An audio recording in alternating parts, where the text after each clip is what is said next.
Hi there, welcome to the channel. My name is Monia and today is our first ever facecam video.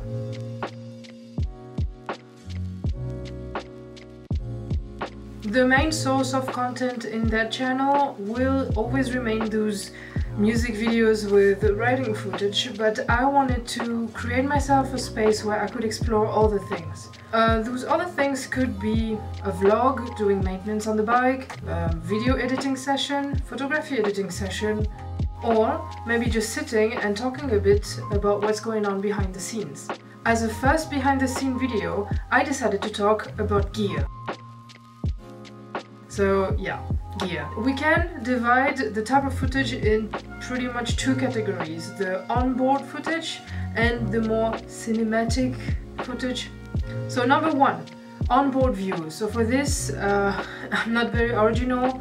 I use a Gopro 8. This is a very nice small camera. I have to say that for a long time I've been skeptical of action cameras, but I'm very impressed by the capability of this one. It offers a lot of different possibilities. It goes up to 4K. I personally record at 2.7K at 60 FPS. 60 FPS is to give myself some air in case I want to do some slow motion. And editing in 4K at 60 FPS, my computer can't take it, so that's the simple reason. In terms of color grading, I actually use the flat profile on the camera so I can do the color grading myself. And yeah, that's pretty much it. It offers also very interesting other options like doing time-lapse or photography actually with it. I used it in one of the B-roll and it was very fun to do, and yeah, definitely something to pack. Another important thing with the GoPro is actually this. This is a foam case that is very good to reduce wind noise. So I can just compare those two videos here.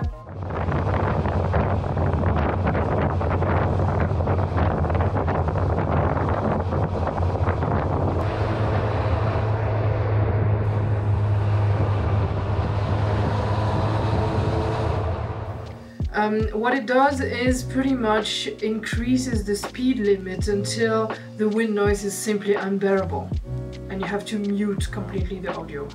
So yeah, this was like, I think it was like 10 euros on Amazon. I'm sure you can do your own research, and it's, in my opinion, a must-have.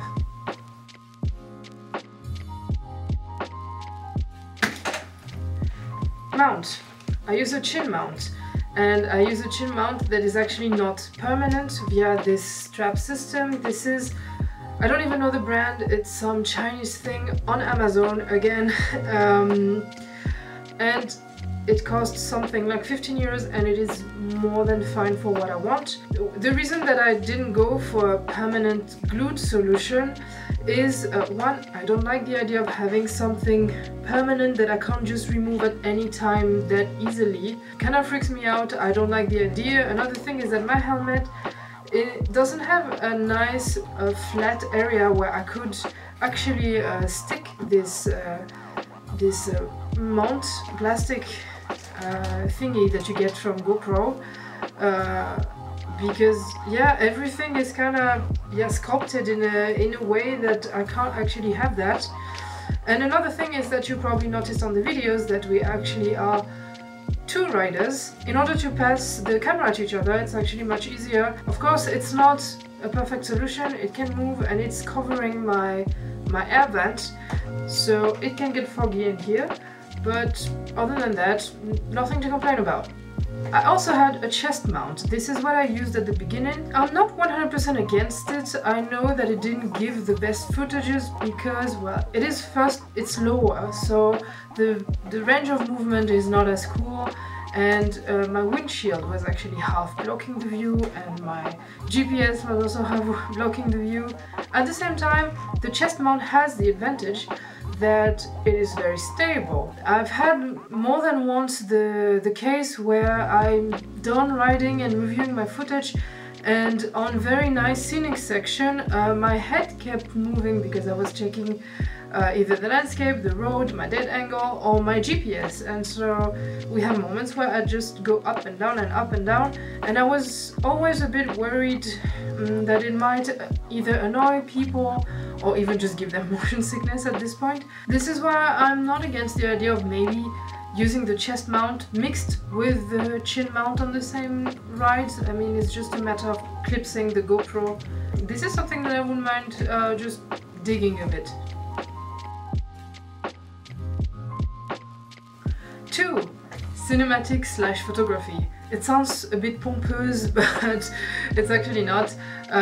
My camera is... I'm actually filming with it right now, so I don't think you can see it, but I'm gonna maybe show it differently. So it is a Canon 100D, which is probably the lowest kind of Canon camera that you can find. I bought it maybe 5 years ago for 300 euros with a crap lens that came with it. But it was enough to get me started. It taught me how to use a camera, and I've been using it ever since. When I'm filming, my main lens, one of my favorite lenses is actually this one from Canon. It's the 50mm 1.8. It is also probably the cheapest lens that you can find. I think it cost 120, 30 euros, something like this. There's a reason for that price. It's made of plastic. It has a not so cool finish, and it doesn't have the best quality, but it makes nice pictures for portrait, for example, or just filming in general. Having a 1.8 opening means a very nice blurry background, some bokeh effect. It has a crap autofocus. This is why I do everything on manual. It is insanely loud. Really, it's bad. At the same time, it was cheap. My second main camera is actually a wide angle, a 10-18mm with actually a polarizing filter. This is my typical tourist lens when I go, when I travel, visiting cities or landscapes in general. The polarizing lens makes it very nice when we go to the beach. And this is also the one that I use when I take pictures in daylight of the bikes, because with a 10-18mm you get a lot of landscape and it looks very nice. And I would like to try to film a bit more with it, because I never really tried, especially since it actually has a stabilizer. I don't have a gimbal, so all the footage you see is handheld. It's very shaky. I try to stabilize it, but doesn't always work. Sometimes it deforms a bit. So I wouldn't mind trying actually something a bit different.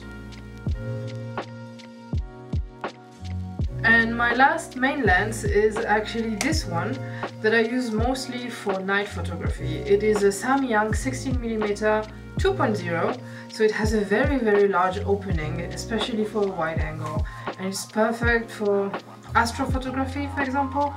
The title is a bit too high for what I do. I mostly like taking pictures of the stars at night, and again I would love to try to make low light footage with the bikes, maybe some nice shots at night with the Milky Way in the back. This is a kind of like a bucket shot, and if I can film with it, that would be also cool. I guess that's enough information for today. I hope this answered any of your questions, even if you didn't have any. I'll see you next time.